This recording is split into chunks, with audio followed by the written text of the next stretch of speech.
నెమ్మది లేదు, సమాధానం లేదు, సంతోషం లేదు, సఖ్యత లేదు. చెప్పమంటారా కారణం ఏమిటో?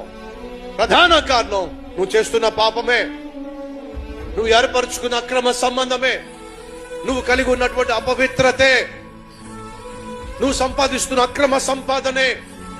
వినో, ఈరోజు నీకు, నీ భార్యకు, నీకు, నీ భర్తకు సఖ్యత, సమాధానం లేకపోవడానికి, నువ్వు కన్న బిడ్డలకు నీకు మధ్య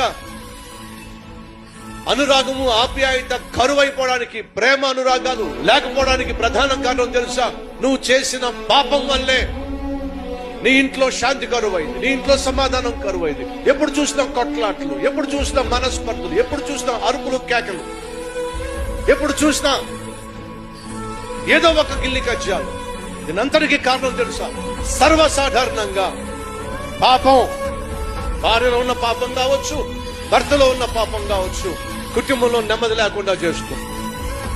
పాపం వల్ల ఆ రోజు దావీదు చేతులారా తన కుటుంబంలో నెమ్మది లేకుండా చేసుకున్నాడు. బైబిల్ స్పష్టంగా సెలవిస్తుంది, నీవు